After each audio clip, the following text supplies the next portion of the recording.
पुंडलिक वरदे हरी विठ्ठल श्री ज्ञानदेव तुकाराम. पाहे ध्वजेचे चिरगुट राया जतन करिता तैसा मी एक पतित परी तुझाची मुद्रा. मसी पत्रते केवडे राहो चालवी आपुल्या पाडे. तैसा मी एक पतित परी तुझाची मुद्रांकित. बाप रखुमा देवे वरुवरदा सांभाळावे आपुल्या ब्रिदा. तैसा मी एक पतित परी तुझाची मुद्रांकित. पुंडलिक वरदे हरी विठ्ठल श्री ज्ञानदेव तुकाराम. मी म्हणतो त्या ओव्या माग म्हणा. नमो विशदबोध विदग्धा विद्यारविंद प्रबोधा. पराप्रमेय प्रमदा विलासिया. नमो संसार तमसूर्या अपरिमित परमवीर्या. तरुण तरतुर्या लालन लीला. नमो जगदखेल पालना. मंगळमणी निधाना. सज्जनवन चंदना आराध्यलिंगा. नमो चतुर चित्त चकोर चंद्रा. आत्मानुभव नरेंद्रा. श्रुतिसार समुद्रा मन्मथ मन्मथ. नमो सुभाव भजन भाजना. भवेद्भव कुंभ भंजना. विश्वोद्भव भुवना श्री गुरुराया. तुमचा अनुग्रह गणेशो. जै दे आपुला सौरसू. तै सारस्वत प्रवेशो बाळकाही आधी. दैविकी उदार वाचा. जै उद्देशु दे नाभिकाराचा. तै नवरस सुधाब्दीचा थावो लाभे. जी आपुलिया स्नेहाची वागेश्वरी. जरी मुकया ते अंगीकारी. तो वाचस्पतीशी करी प्रबंधू होडा. हे असो दिठी जयावरी झळके. की हा पद्म करू माथा पारुखे. तो जीवाची परितुके महेशेशी. एवढे जिये महिमेचे करणे. ते वाचाळपणे वाणू मी कवणे. का सूर्याची अंगा उठणे लागत असे. केवता कल्पतरुवरी फुलोरा. कायसेनी पाहुणी रोषरसागरा. कवणे वासी कापुरा सुवासुदेवू. चंदना ते कायसेणी चर्चावे. अमृता ते केवुते रांधावे. गगनावरी उभवावे घडे केवी. तैसे श्री गुरुचे महिमान. आकळिता के असे साधन. हे जाणोनी मिया नमन निवांत केले. हे जाणून या मिया नमन निवांत केले. पुंडलिक वरदे हरी विठ्ठल देव तुकाराम.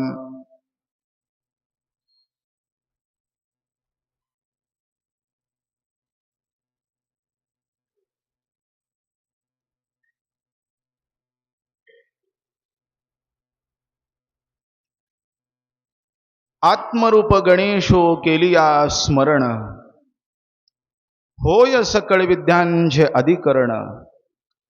तेची वंदू श्रीचरण श्री गुरूंचे. सालाबाद प्रमाण ज्या उत्सवाची आपण आतुरतेनं वाट बघत असतो तो हा गणेश जयंतीचा उत्सव. त्या संबंधानं अखंड हरिनाम सप्ताह. माझा आवाज थोडा व्यवस्थित करा, इको कमी करा थोडा बास.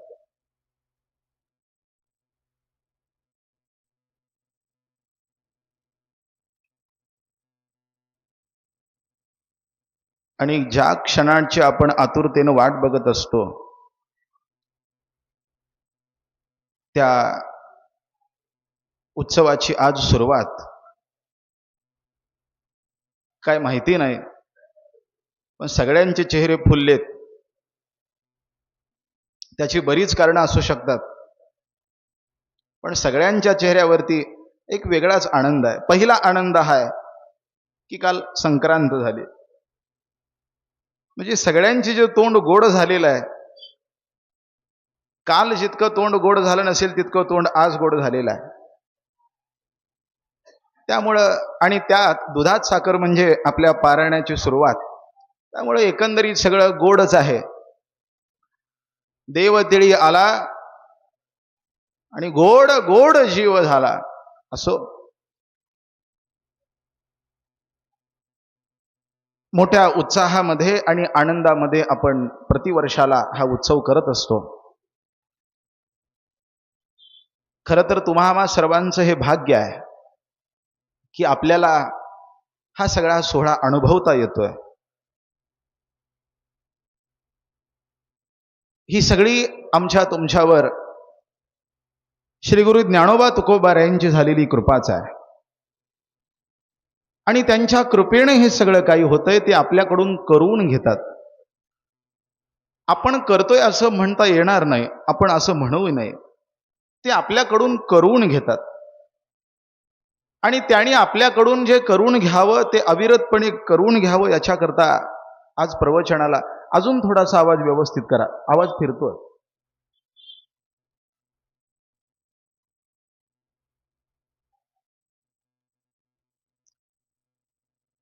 त्यांनी आपल्याकडून सेवा करून घ्यावी याच्याकरता आपण अतिशय सश्रद्धा अंतकरणानं काय करावं, सद्गुरूंचं स्मरण करावं. आणि आजचा पहिला दिवस आहे. तुम्हा सर्वांच्या प्रेमापोटी मला या ठिकाणी अधिकार नसताना सुद्धा प्रेमानं बसवलेलं आहे. जिथं प्रेम असतं तिथं अधिकार लागत नाही, आणि जिथं अधिकार लागतो तिथं प्रेम असत नाही. तुम्ही सर्वजण जाणते आहात. तुम्हा सर्वांसमोर मी बोलणं म्हणजे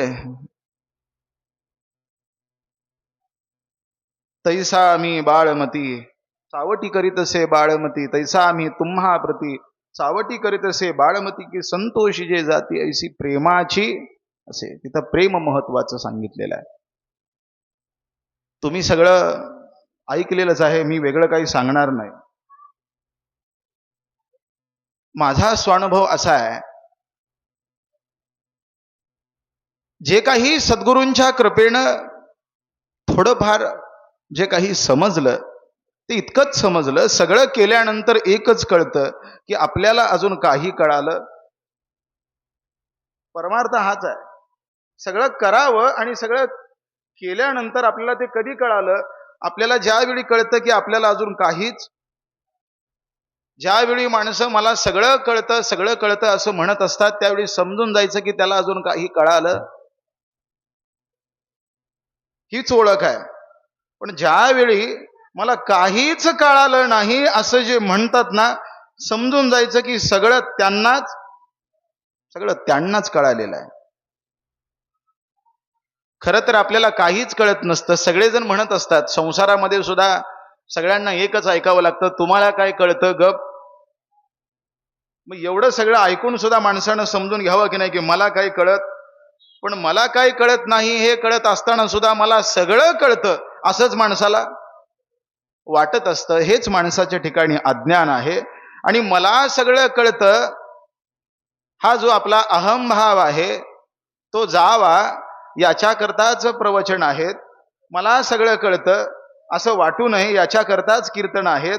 मला सगळं कळतं असं वाटू नये याच्याकरताच ज्ञानेश्वरी उघडायची. नवे नवे मला सगळं कळतं जर असं सगळंच जर कळत असेल तर मग करायचं तरी कशा करता. आपल्या अंतकरणामध्ये भावना अशी पाहिजे की मला काहीच कळत नाही आणि मला काहीच कळत नाही, मी अज्ञानी आहे. आणि अंतकरणापासून ज्यावेळी आपण ग्रंथ उघडतो, मी नेहमी सांगत असतो, ज्ञानोबा रायानी भावार्थ दीपिकेची रचना केली ती कोणासाठी केली हो? ज्ञानोबा रायानी हे अमृताचं ज्ञानामृताचं भरलेलं ताट आमच्या तुमच्या समोर ठेवलं, हे कोणाकरता ठेवलं? अर्थात एक लक्षात घ्या, ज्ञानेश्वरी ही खऱ्या अर्थानं कोणासाठी आहे तर ती निष्कामांसाठी आहे. ज्यांचे अंतकरण निष्काम झालेला आहे ना, त्यांना ज्ञानेश्वरीचा हा जो काही कृपा प्रसाद आहे, त्यांना ज्ञानेश्वरीतून जे ज्ञानामृत सेवन करायला मिळणार आहे ते अत्यंत सहज आहे. कोणाला? जे निष्काम झाले. सकाम अंतकरणानं जर तुम्ही ज्ञानेश्वरी वाचत असाल तर तुम्हाला थोडं ज्ञानेश्वरी समजायला काय होईल, वेळ लागेल. ज्ञानोबा स्वतःच म्हणतात की मी ज्ञानेश्वरी जी निर्माण केलेली आहे ही उपपत्ती मी या केली कोणा? निष्कामासी, जे निष्काम आहेत. म्हणून परमार्थ मार्गामध्ये सुरुवात करत असताना आपण आपल्या परीनं सगळ्यात आधी जर काय प्रयत्न करायचा असेल तर तो निष्काम होण्याचा प्रयत्न करावा. संसारातल्या सगळ्या कल्पना आहेत त्या कल्पना सोडून देण्याचा प्रयत्न करावा आणि एक समजावं की मला काही कळत. ज्ञानोबारायांनी एक सुंदर सांगितलं, हे मजची स्तव जाहले परी म्या नाही केले. भगवद्गीता जशी कांडत्रयात्मक आहे तशी ज्ञानोबारायांनी ही भावार्थ दीपिका ही कांडत्रयात्मक केलेली आहे. 3 कांड युक्त आहे. पहिलं कर्मकांड सांगितलं, दुसरं देवताकांड सांगितलं आणि तिसरं ज्ञानकांड सांगितलं. असं 3 कांडांनी युक्त ही ज्ञानेश्वरी आहे. त्या कर्मकांडामध्ये असा प्रकार आहे, सगळं आपणच करत असतो पण करत असताना आपली भावना अशी असली पाहिजे, हे मजची स्तव जाहले परी म्या नाही केले. ऐसे जेणे जाणीतले तो सुटला गा. ज्याला सुटायचं आहे त्यानं एकच लक्षात ठेवावं की हे सगळं जरी मी करत असलो तरी करणारा मी. इथंच गंमत आहे. पण आपल्यामध्ये अज्ञान असं आहे की सगळं करतोय ते सगळं आपल्याला काय वाटतं, मी करतोय मी करतोय मी करतोय. हा जो मीपणा आहे ना, तो मीपणा सगळ्यात आधी आपल्याला काय करावा लागतो? परमार्थ मार्गामध्ये आपल्याला सुरुवात करायची आहे. मग सगळ्यात आधी काय केलं पाहिजे? हा मीपणा केला पाहिजे. जे मी म्हणत असतो, जे माझं म्हणत असतो, पहिल्यांदा ते आपल्याला घालवायचं आहे. आणि ते घालवण्याकरता, आपला अहंकार घालवण्याकरता सगळ्यात सोपं, सगळ्यात सगळ्यांना जमणार असं जर कोणतं साधन असेल तर ते ज्ञानोबारांनी सांगितलं. काय करावं? ज्याला आपल्या अंतकरणातला अहंकार घालवायचा आहे त्यानं काय करावं? अत्यंत श्रद्धेनं सद्गुरूंचं काय करावं? स्मरण करावं. अहंकार घालवायचा आहे ना, मग काय करावं? आपल्या सद्गुरूंचं स्मरण करावं. त्यांचं स्मरण केलं की मी करतोय हा भाव जो आपल्या अंतकरणामध्ये आहे तो भाव काय होतो? नाहीसा होतो. हे अत्यंत सोपं आहे. जे सगळं मी करतोय, जे सगळं करतोय ते माझ्यामुळे होतंय, जे असं आपल्याला वाटत असतं, तो आपल्यातला अहंकार जाण्याकरता काय करावं? सद्गुरूंचं स्मरण करावं, त्यांचं नमन करावं. 18 अध्याय ज्ञानेश्वरीमध्ये आहेत, त्यामध्ये 9 अध्यायाच्या सुरुवातीला ज्ञानोबारायांनी नमन केलेलं आहे. आणि ते नमन करत असताना ते सगळं जे नमन केलेलं आहे ते सद्गुरूंचंच केलेलं आहे. कशा करता केलेलं आहे? करत असताना कळत न कळत आपल्याला आपल्या अंतकरणामध्ये अतिशय सूक्ष्म रूपामध्ये अहंकार येतच असतो.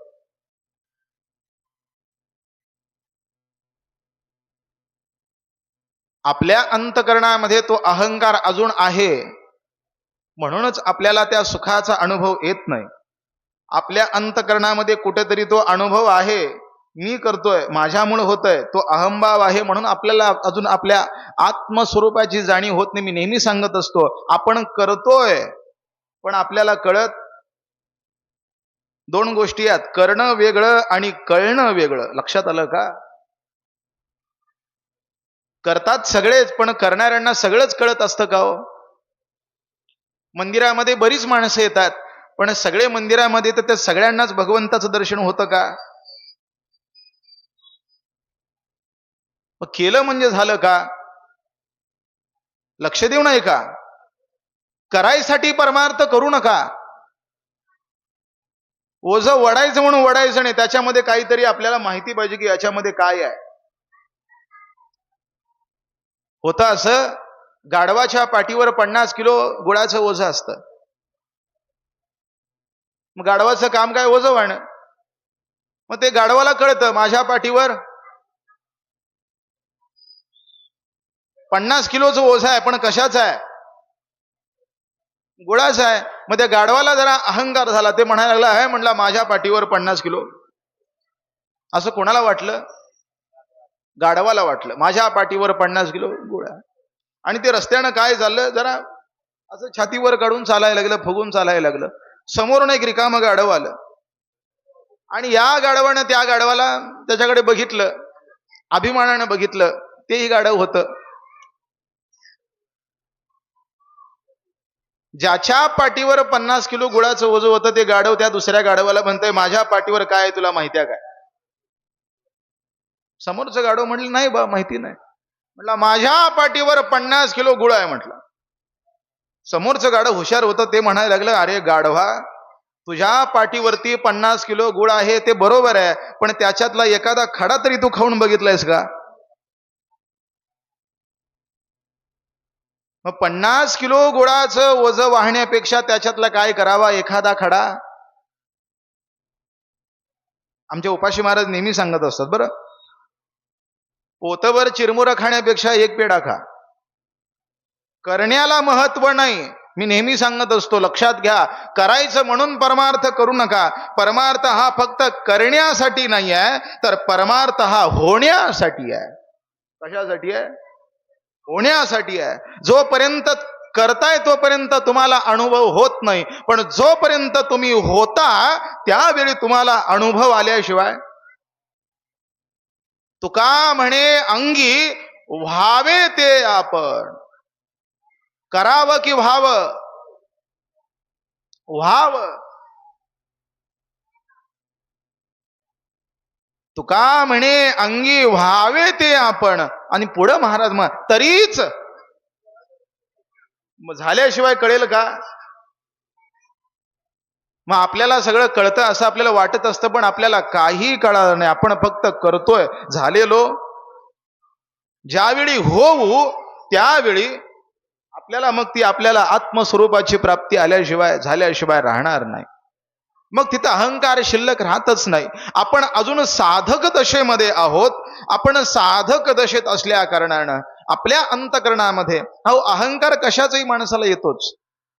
संसाराचा अहंकार आहे तसं माणूस चांगलं, जसा काय असतं, पापाचा जेवढा माणसाला अहंकार नसतो तेवढा पुण्याचा अहंकार येतो. अजून तुम्हाला पुढे जाऊन सांगू का, संसार करून जेवढा माणसाला अभिमान अहंकार येत नाही तेवढा परमार्थ करून येतो.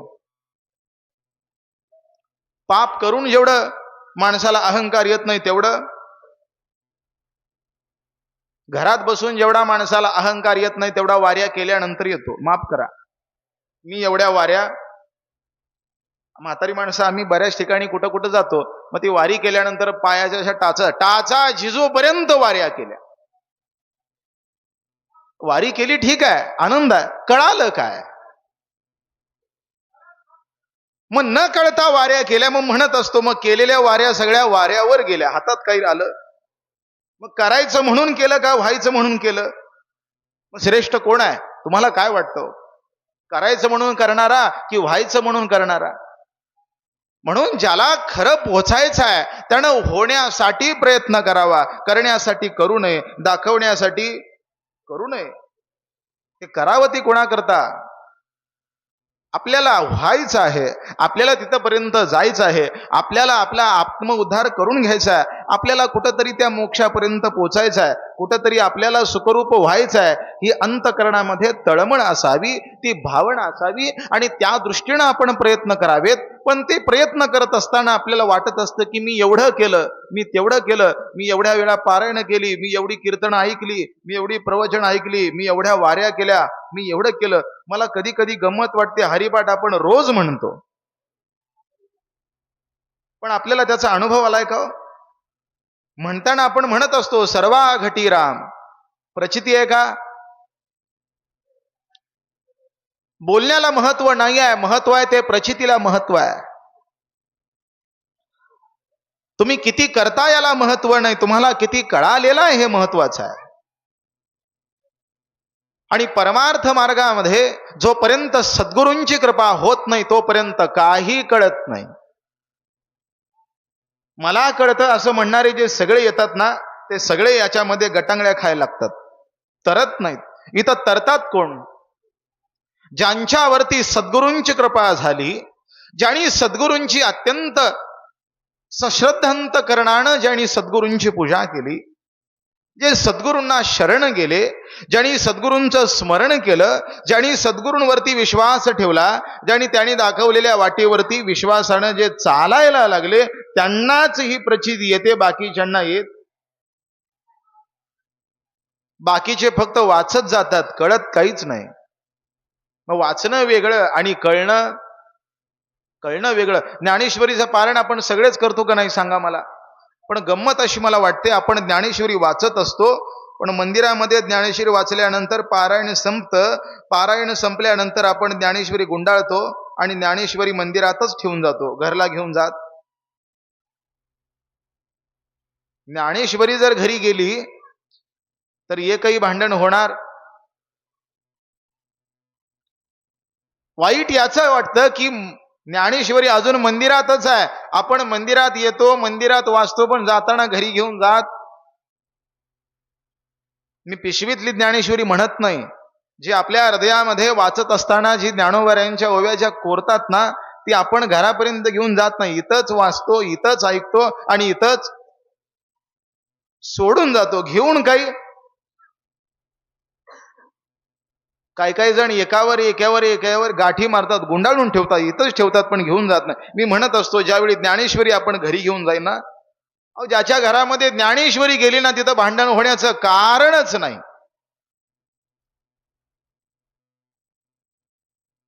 ज्ञानोबारांनी सांगितलं, आता बोलावं लागतं. आता काल मकर संक्रांत झाली, तिळगुळ घ्या. गोड बोलतो का आपण? ज्ञानोबारांनी हे आधीच सांगून ठेवलं, साच आणि मवाळ, मितले आणि रसाळ. नुसता माणसानं गोड बोलू नये, गोड बोलण्याच्या आधी माणसानं खरं बोलावं. पण ते खरं बोलत असतानाच कसं बोलावं? बहुतांश माणसं गोड बोलतात, पण ती गोड बोलणारी माणसं खोटारडी असतात. मग त्या गोडपणाला काही अर्थ आहे का? मग ज्ञानोबारांनी दोन्ही बाजूने सांगितलं, साच खरं आणि कसं असावं? गोड असावं. खरं बोलावं, पण कसं बोलावं? गोड बोलावं. मितले आणि रसाळ, शब्द जैसे कल्लोळ अमृताचे. बहुतांशपणे घराघरामध्ये माणसामध्ये भांडणं होतात, ती कशामुळे होतात? बोलण्यामुळे होतात. कसं बोलावं? तुकोबारांना विचारलं, महाराज तुम्ही काय बोलता का? महाराज म्हणले, आम्ही काही बोलतच नाही. बोलणेच नाही. आता देवाविण काही नवे आम्ही बोललो तरी बोलावा, विठ्ठल पहावा, विठ्ठल करावा, विठ्ठल. आपला असं आहे का? आपलं बोलणं हे वाद निर्माण करणार आहे, आपलं बोलणं हे भांडणं लावणार आहे, आपलं बोलणं हे दुसऱ्याच्या अंतःकरणामध्ये बंदुकीची गोळी जशी लागते ना, तसे शब्द माणसाच्या हृदयात लागत असतात. शब्द म्हणजे काय? बाण आहे. मग बाण कसा असा शिरतो ना हृदयामध्ये, तसे शब्द सुद्धा. तुम्ही म्हणाल महाराज असं कसं म्हणता? हो, शब्द बाण आहे. नामस्मरण, आपण भगवंताचं नामस्मरण करतो म्हणजे काय? अहो, ते नामस्मरण करतो म्हणजे भगवंताच्या हृदयामध्ये प्रेमानं तो आपण नामरूपी काय मारत असतो. आपण भगवंताचं नामस्मरण केलं, त्याचं नाम मुखामध्ये घेतलं म्हणजे आपल्या मुखातून नामाचा उच्चार झाला. तो सुटलेला शब्द बाणासारखा कुठं लागावा? ज्याचं नाव घेतलं त्याच्या. एकदा राम म्हणल्यानंतर तो रामरूपी बाण रामाच्या हृदयामध्ये लागावा, इतका बाण आपण तो आपल्या अंतकरणातून. भाता बरी हरी राम, तुका म्हणे काळ हाना तोंडावरी, आणि भाता बरी हरी राम. बाण नामाला काय म्हणलं? बाण असं म्हणलं. तो बाण मारायचा आहे. मग जसा नामरूपी बाण भगवंताला जसा लागत असतो, भक्तानं अंतकरणातून भगवंताचं नामस्मरण केलं की तो जसा बाण लागतो, तसा आपण बोलत असताना एकमेकांना बोलत असतो, तो सुद्धा बाणच आहे. समजा 4 माणसं बोलत असतील आणि एखादा हुशार वकील, कायदे पंडित त्यांना जर कायदा समजावून सांगत असेल, एक अर्धा तास, तासभर त्यांना काहीतरी सांगत असेल, कायदे पंडित वकील काहीतरी कायद्याची भाषा त्यांना सांगत असेल, हे असं केलं की तसं आहे, तसं केलं की तसं आहे, तसं केलं तर तसं आहे. आणि तिथं जर एखादा अडाणी माणूस आला, अंगठा बहादूर, आणि त्या हाय कोर्टातल्या वकिलाला जर म्हणायला लागला, तुला काय कळतंय, गप्प बस, काय होईल हो? त्या वकिलाच्या ते शब्द असे हृदयात जातील का नाही? म्हणजे हा इतकं समजावून तासभर सांगतोय, आणि कोणीतरी येत आणि म्हणतो तुला काय कळतंय, गप्प बस. असं म्हटल्यानंतर तुला काय कळतंय, गप्प बस, हे शब्द सामान्य, हे बाणासारखे शब्द असे हृदयामध्ये. ती शब्दाची काय आहे? ती शब्दाची ताकद आहे, शब्दाचं सामर्थ्य आहे, तो शब्दाचा आघात आहे. शब्दाचा आघात हा जसा कानावरती होतो, तसा हृदयावरती सुद्धा होत असतो. म्हणून म्हणावं लागतं, तिळगुळ घ्या. आणि भांडणाचं कारण काय? बोलणं हेच आहे. माणसाला कसं बोलायचं एवढं जरी कळालं ना, तरी त्याचा आजी संसार सुफळ. काय बोलायचं, आपल्याला काय बोलायचं हेच कळत नाही. पुढे जाऊन सांगू का कसं बोलायचं हे सुद्धा.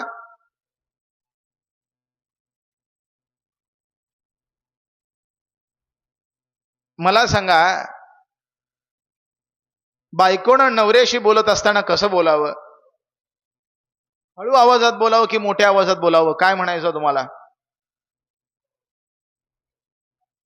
कसं बोलावं? बायकोनं नवऱ्याशी बोलत असताना कसं बोलावं? हळू आवाजात बोलावं की मोठ्यानं बोलावं? तुमचा आवाज का हळू येतोय? कसं बोलावं? बरोबर आहे ना, हळू आवाजात बोलावं. हाच प्रश्न तुम्हाला विचारला. नवऱ्यानं बायकोशी बोलत असताना कसं बोलावं? हळू आवाजात बोलावं का मोठ्यानं बोलावं? तुम्ही म्हणणार महाराज काय तुम्ही आमच्यात भांडणं लावता का? कसं बोलावं? मोठ्यानं, हळू आवाजात बोलावं. नवऱ्यानं बायकोशी बोलत असताना हळू आवाजात बोलावं. बायकोनं नवऱ्याशी बोलत असताना कसं बोलावं?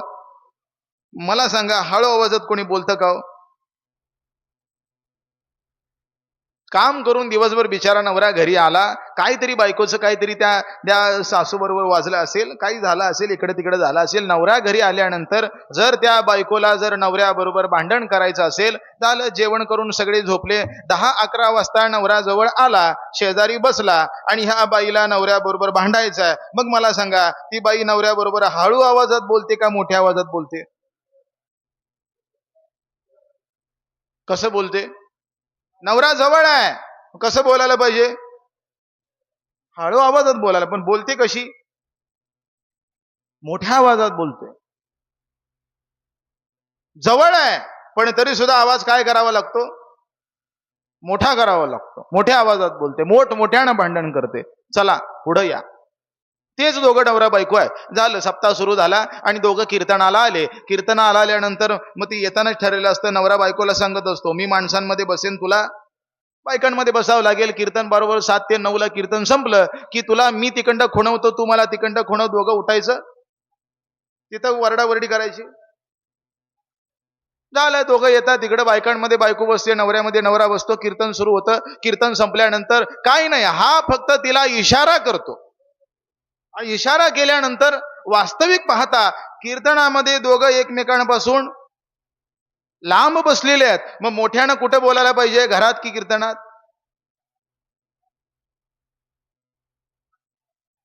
हा, कुठं बोलायला पाहिजे? इथंच बोलायला पाहिजे ना. पण इथं काही बोलावं लागतं का? इथं दोघं जरी लांब बसले असले ना, तरी सुद्धा इथं बोलावं लागत नाही, इशारा केला तरी. पण घरामध्ये जवळ आहे तरी सुद्धा. तुम्हाला गंमत कळते का? मला तुम्हाला काय सांगायचं आहे, घरामध्ये नवरा जवळ आहे पण तरी सुद्धा तिला मोठ्यानं बोलावं लागतं. त्याचं कारण आहे, शरीरानं जरी जवळ असला तरी मनानं काय झालेलं आहे? मनानं लांब झाला की भांडण, आवाज. आणि इथं कीर्तनामध्ये काय आहे, दोघं जरी लांब असले तरी मनानं कुठे आहेत? मग इथं बोलावं लागतं का, इशारा केला तरी? म्हणून मी सगळे भजन करणाऱ्यांना नेहमी सांगत असतो, भजन करत असताना फार ओरडू नका. लय वरडून वरडून भजन करू नका. एक तुम्हाला सोपी खूण सांगतो, भजन करत असताना तुम्ही जेवढं ओरडाल, जेवढं ओरडते तेवढं समजायचं देव याच्यापासून,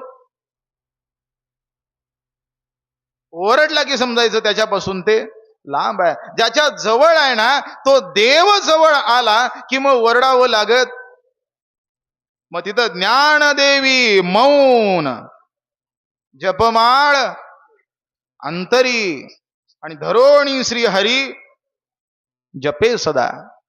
कशा करता सांगितलं? आपण बोलत असतो, पण बोलत असताना आपण त्याचा विचार करत नसतो. नेहमी सांगत असतो मी, लक्ष देऊन ऐका. माणसानं आरशासारखं असावं, नाजूक असावं, पण खरं बोलायला घाबरू नये, खरं दाखवायला घाबरू नये. आरसा कसा आहे? आरसा नाजूक आहे, पण खरं दाखवायला घाबरतो का?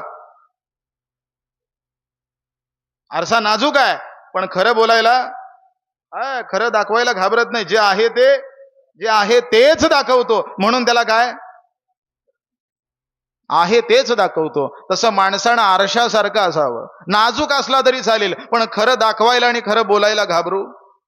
तुका म्हणे सत्य कर्माभावे साह्य, आणि घातली या भय नरका जाणे. जे काही आपण करत असतो ते करत असताना आपल्या अंतकरणामध्ये अहंकार हा येतोच. मी करतोय, माझ्यामुळं होतंय, आणि तो अहंकार जावा याच्या करता ज्ञानोबांनी जे केलं ते सद्गुरूंचं स्मरण केलं. अध्याय पहिला उघडला तर पहिल्या अध्यायामध्ये जे ज्ञानोबांनी नमन केलेलं आहे ते गणेश रूपी सद्गुरूंचं स्मरण केलेलं आहे. ओम नमो जियाद्या वेद प्रतिपाद्या जय जय स्वसंवेद्या आत्मरूपा देवा तुची गणेशो सकलार्थ मती प्रकाशो म्हणे निवृत्ती दासू अवधार जोशी. 18 अध्याय आहे, त्याच्यातल्या 9 अध्यायामध्ये स्मरणच केलेलं आहे. कशा करता? त्या स्मरणाचा भाग असा आहे की भगवंताचं, सद्गुरूंचं, श्रीगुरूंचं स्मरण करण्याकरता पहिल्यांदा आपल्या अंतकरणामध्ये त्यांच्याविषयी आदर असावा लागतो. लक्ष देऊ नाही का? स्मरण करायचं आहे ना, मग स्मरण करण्यासाठी पहिल्यांदा काय पाहिजे? जोपर्यंत आदर असत नाही तोपर्यंत आपण स्मरण करू शकत. पहिला भाग आहे स्मरणाचा. स्मरण करण्याकरता आदर असावा लागतो. महत्वाचा जो मला भाग सांगायचा तो हाच आहे की स्मरण करण्याकरता अंतकरणामध्ये जसा आदर असावा लागतो, तसं अंतकरणामध्ये आदर निर्माण होण्याकरता आपल्या अंतकरणातून आपला अहंकार हा काय व्हावा लागतो. जोपर्यंत अहंकार जात नाही तोपर्यंत आदर निर्माण होत नाही. माणसं जी उलट बोलतात ना ती कोण असतात? जी उलट बोलतात ती अहंकारी असतात. जी आडवं बोलतात ती कशी असतात? ज्याच्या अंतकरणामध्ये अहंकार आहे ते काय करतं? ते उलट बोलतं. ज्याच्या अंतकरणामध्ये अहंकार आहे ते कधी सरळ चालतही नाही आणि सरळ बोलतही नाही. ज्याच्या अंतकरणामध्ये अहंकार आहे ते चालतही आडवं आणि बोलतही आडवं. म्हणून मी नेहमी सांगत असतो, सरळ चालणाऱ्याला धोका नेहमी हा मागून येणाऱ्याचा नसतो, पुढून येणाऱ्याचा नसतो. जे आडवं जातं ना, म्हणजे ज्याच्या अंतकरणामध्ये अहंकार आहे त्या सगळ्या आडव्या जाती आहेत बरं. म्हणून माणसानं असावं ते सरळ असावं, आडवं असू. आडवं कोण जातं? ज्याच्याजवळ याच्या अंतकरणामध्ये अहंकार आहे.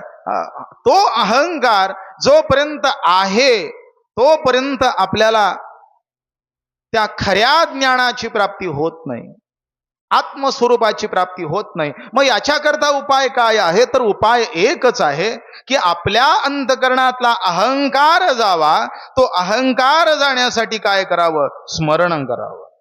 म्हणून आज आपल्याला काय करायचं आहे? स्मरण करायचं आहे, सद्गुरूंचं स्मरण. जयांचे केली या. कुणाचं स्मरण करावं? की ज्यांचं स्मरण केल्यानंतर छोटीशी खूण सांगतो. सद्गुरू कोणाला म्हणावं? श्री गुरु कोणाला म्हणावं? सोपी खूण आहे. ज्यांना बघितल्यानंतर तुमच्या अंतकरणातला अहंकार क्षणात नाहीसा होतो, त्यांना समजून जा ते तुमचे कोण आहेत? सद्गुरू आहेत. ज्यांना बघितल्यानंतर, ज्यांच्या दर्शनानंतर त्यांना बघितलं की आपल्या अंतकरणातला अहंकार काय होतो? दूर होतो.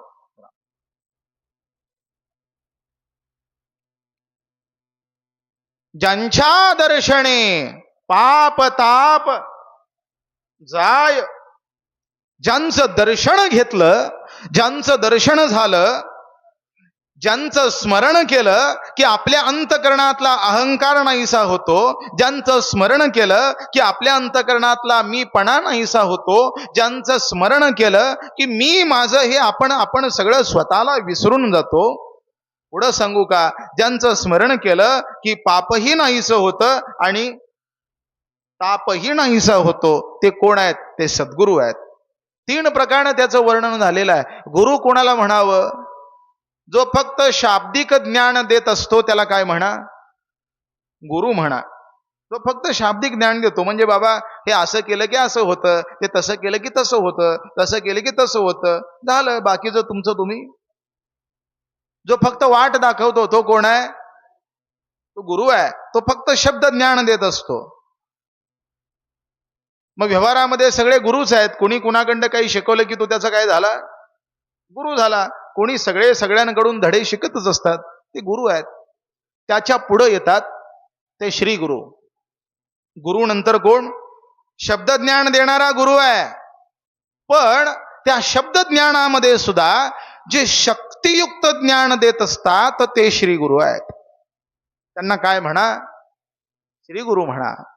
आपण वारी घेत असताना, माळ घालत असताना आपले श्री गुरु आपल्यावर काय करतात?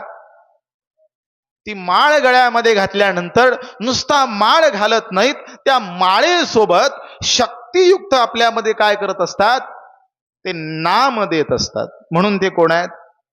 नामामध्ये काय आहे? ताकद आहे. नामामध्ये काय आहे? शक्ती आहे. मग जो फक्त शब्द ज्ञान देणारे आहेत ते फक्त गुरु असतील, तर जे शक्तियुक्त ज्ञान देतात, जे शक्तियुक्त नाम देतात ते कोण आहेत? श्री गुरु आहेत. मग सगळ्याच आपल्याला श्री गुरुनी नाम दिलेलं आहे. राम कृष्ण हरी विठ्ठल केशवा, आणि मंत्र हा जपावा सर्व काळ. त्या श्री गुरूंनंतरही त्यांचा पुढे नंबर लागतो, ते सद्गुरू. हे सद्गुरू हे फार महत्वाचे आहेत. ज्ञानोबा ज्यांचं स्मरण करतात ना, ते गुरु नाही आहेत, ते श्री गुरुही नाही आहेत. ते कोण आहेत? सद्गुरू आहे. त्या तिन्हीतला फरक समजून घ्या. पहिलं शब्द ज्ञान देणारा फक्त गुरु आहे. शब्दाचा आणि अनुभवाचा काही संबंध असत? शब्द ज्ञान असणाऱ्याला अनुभव असतोच अशातला भाग. फार चांगल्या चांगल्यांची प्रवचन ऐकली म्हणजे तुम्हाला अनुभव आला असं नाही, प्रवचन केलं म्हणजे अनुभव आला असंही नाही आहे. अनुभव हा वेगळाच आहे. शब्द ज्ञानाच्या पलीकडे शक्तियुक्त ज्यांनी नाम दिलं ते श्रीगुरु झाले. पण त्याच्याही पुढं सद्गुरू कोण आहेत? आपल्या साधनेतून आपल्याला जो अनुभव आला, तो अनुभव एका क्षणामध्ये, फार वेळ लागत नाही, हात ठेविला मस्तकी आणि प्रसाद देऊणी केले. किती वेळ लागला? सद्गुरू कोणाला म्हणावं? त्यांनी मस्तकावरती हात ठेवला, आपणा सारिके करीती. मग तिथं काही वाऱ्या करायच्या आहेत का? तिथं काही तप आहेत का? तिथं काही साधन आहेत का? काही नाही. फक्त त्यांनी मस्तकावरती काय ठेवला? त्यांनी हात ठेवला. तिथं साधना नाही, तिथं ग्रंथ नाही, तिथं वाचन नाही, तिथं काही तीर्थाटन काही नाही. त्यांनी फक्त मस्तकावरती हात ठेवला की मग त्यांचं सामर्थ्य असं असतं की शिष्य जवळ आला, खऱ्या अंत करणारं सद्गुरूंची भक्ती करणारा शिष्य समोर आला. नव्हे समोर जरी नसेल त्याच्या पुढचा भाग सांगतो, जरी अंतकरणापासून त्या शिष्यानं आपल्या सद्गुरूंचं स्मरण जरी केलं तरी सुद्धा होय सकळ विद्यांचे अधिकरण. त्याला काही करावं लागत नाही. ते जे सद्गुरू असतात ना, आपल्याला आलेला अनुभव एका क्षणामध्ये शक्तिपाताद्वारे, कृपादृष्टीद्वारे, आपल्या संगतीद्वारे नवे त्याच्या मस्तकावरती हात ठेवणं काय करता? सत्यगुरुराये. काय तुकोबाराय गेले होते का त्यांच्या शोधात? झोपले होते. आणि झोपले असल्या कारणानं स्वप्नामध्ये काय झालं? सत्यगुरु राये कृपा मज केली, परी नाही घडली, सापडविली वाटे जाता गंगा स्नाना. आणि काय केलं त्यांनी? मस्तकी तो जाणा विला कर. तुकोबारायणी काय केलं असेल? तुकोबारायणी एकच केलेलं आहे, दयांचे केली या. म्हणून आपला सुद्धा उद्धार व्हावा असं वाटत असेल, एक लक्षात घ्या, आपलं आयुष्य काय आहे? अल्प आहे. आपलं ज्ञान अल्प आहे, आपली मती अल्प आहे, आपलं स्मरण हे सुद्धा कसं आहे? तुमच्या माझ्या सकट प्रत्येकाला जन्माला आलेल्या प्रत्येक जीवाला एकच शाप आहे, आणि तो शाप म्हणजे कशाचा आहे? विस्मरणाचा आहे. आपल्याला स्मरण आहे का विस्मरण आहे? आपल्याला आपल्या आत्मस्वरूपाचं काय आहे? विस्मरण आहे. आणि आत्मस्वरूपाचं विस्मरण असल्या कारणानं आपल्याला आपल्या आत्मस्वरूपाचं स्मरण व्हावं, याच्याकरता महाराज म्हणतात जयांचे केलिया स्मरण. म्हणून आज पहिला दिवस आहे म्हणून काय करायचं? त्यांचं स्मरण करायचं अंतकरणापासून. असं तसं स्मरण नाही. हा लाभ कुणाला आहे? जो शिष्य सद्गुरूंविषयी अनन्य आहे, दृढ आहे, सद्गुरूंच्या ठाई शिष्याच्या ठिकाणी अतीव विश्वास आहे. एक क्षणभर सुद्धा तो त्यांना आपल्यापासून दूर करत मज हृदयी सद्गुरू. म्हणजे खरा जो शिष्य आहे, सद्गुरू हे त्याच्या जवळच असतात, ते त्याच्या मागे पुढेच असतात, ते त्याला सांभाळतच असतात. महाराज तेच म्हणतात, त्यांचं स्मरण केल्यानंतर काय होणार आहे? सकळ विद्यांचे, आपली मती काय होणार आहे? ठिकाणावरती राहणार आहे. आणि काय होणार आहे? एकदा मती शुद्ध झाली की होय सकळ विद्यांचे अधिकरण, तेची वंदू श्री चरण श्री गुरूंचे. असो वेळ झालेली आहे, त्या सद्गुरूंचं स्मरण आपण सर्वांनी मिळून करावं, आणि ह्या सप्ताहाची खऱ्या अर्थानं सुरुवात व्हावी, आणि आपण आपला उद्धार करून घ्यावा, आत्मस्वरूपाच्या प्राप्तीपर्यंत पोचावं, ही तळमळ या ठिकाणी व्यक्त करतो.